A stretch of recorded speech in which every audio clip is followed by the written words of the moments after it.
Hello বন্ধুরা, শুভ সকাল। আজকের এখান থেকে ব্লগটা আরম্ভ করছি। আজকে সারাদিন কি করি না করি আপনাদেরকে দেখাবো। প্লিজ আপনারা আমার পাশে থাকবেন, আমার ব্লগটিকে দেখবেন পুরো।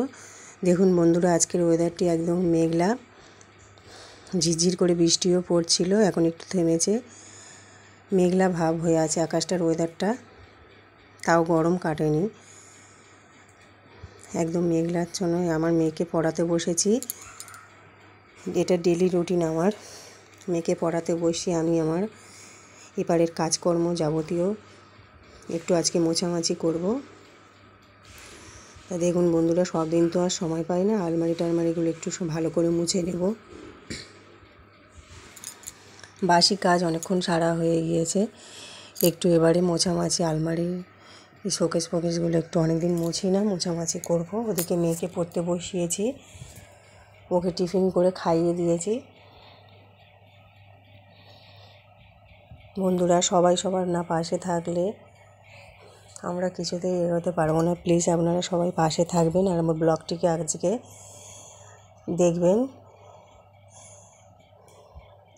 সারাদিন কি করি না করি, যেহেতু বন্ধুরা আমি কোনো স্ট্যান্ড ফ্যান কিনিনি, মানে মোবাইলে রাখার জন্য আমি এক হাতেই ধরি আর ভিডিও করি। তা সব কিছু একটু হালকাভাবে ভালো করে মুছে মাছে নিচ্ছি।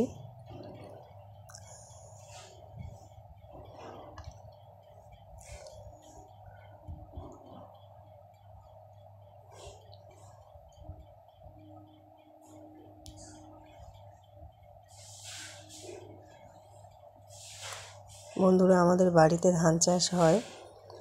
আজকে আমার চাল ঝাড়া ছিল না, একটু চাল ঝেড়ে নিচ্ছি। সব কিছুই একা হাতে সামলাতে হয়। আমার শাশুড়ি গেছে মানে ননদের বাড়িতে, আর আমার স্বামী তো এখানে থাকে না। আপনাদেরকে আগের ভিডিওতে অনেক ব্লগে জানিয়েছি। একটু চাল ফাল ঝেড়ে নিচ্ছি। চাল ঝাড়া হয়ে গেলে রান্না বসিয়ে দেবো। প্লিজ আমার পাশে থাকবেন, আমার ব্লগটিকে দেখবেন। আশা করি আপনাদেরকে ভালো লাগবে। বন্ধুরা, আমাদের কিছুটা জায়গা ধান চাষ হয়।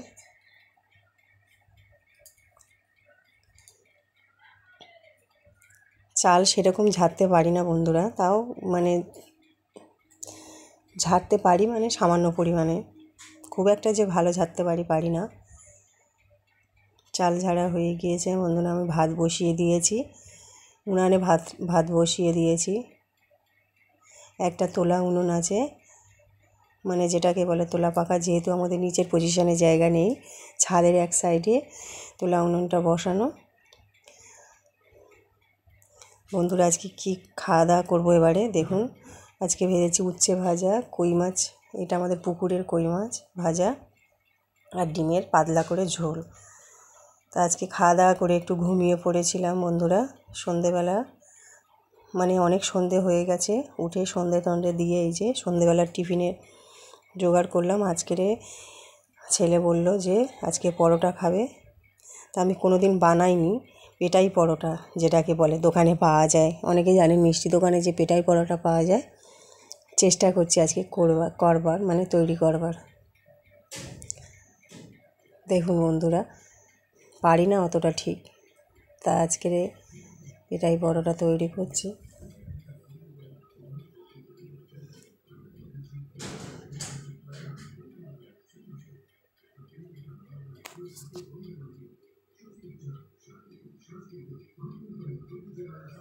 প্লিজ বন্ধুরা, আমার পাশে থাকবেন, আমাকে এগিয়ে যেতে দেবেন।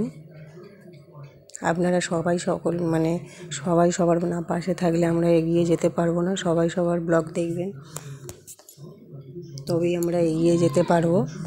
যেহেতু আজকের হালকা ঠান্ডা ওয়েদার, বৃষ্টির হলেই আমার ছেলের পরোটা বা রুটি এইসব খাওয়ার ইচ্ছা হয়। তা আমি করি, যখনই বৃষ্টি হয় লুচি নয় পরোটা ওদেরকে ভেজে দিই। তা আজকে এরকম অন্য ধরনের একটু পরোটা বানাচ্ছি, কোনো দিন তৈরি করিনি বন্ধুরা। আপনাদের সাথে একটু শেয়ার করলাম, কেমন হলো অবশ্যই জানাবেন।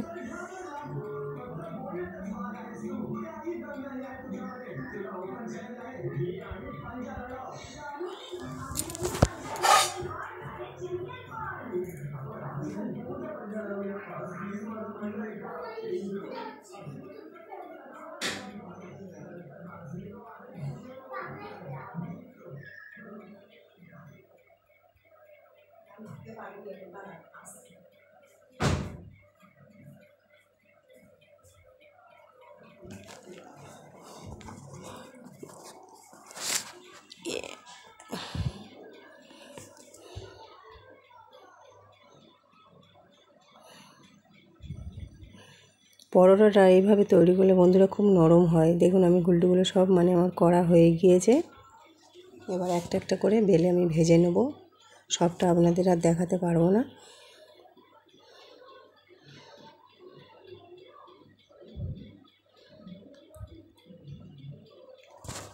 একটা করে ভেজে নিয়ে আর এটাকে হাত দিয়ে না কি বলে পিটলে পেটাই পরোটা হয়ে যাবে, মিষ্টি দোকানের মতো যে পরোটা, অনেকটা ওই রকমই হয়েছে। আপনারা দেখুন।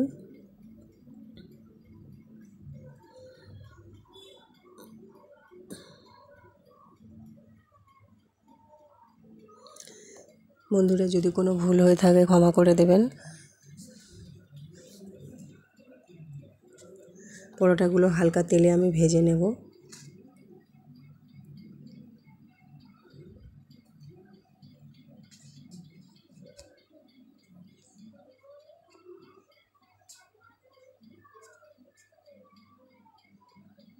একটা মেয়ে সারাদিন ব্যস্ততার মাঝেও তার ছেলে মেয়ে যখনই কিছু আবদার করে দিতে হয়, যেহেতু ওর বাবা এখানে থাকে না। দেখুন বন্ধুরা পরোটাগুলো কীরকম হয়েছে, খুব নরমও হয়েছে। তার ডিমের কাই আর পরোটা সন্ধেবেলার আজকের আমাদের খাবার। তা আজকের আমার ব্লগটা কেমন লাগলো অবশ্যই জানাবেন কমেন্ট করে। প্লিজ আমার পাশে থাকবেন। সবাইকে শুভরাত্রি, শুভরাত্রি বলতে 9টা বাজে। চ্যানেলটিকে সাবস্ক্রাইব করে দেবেন। আজকের মতো এখানেই ব্লগটা শেষ করছি। ভালো থাকবেন, সুস্থ থাকবেন।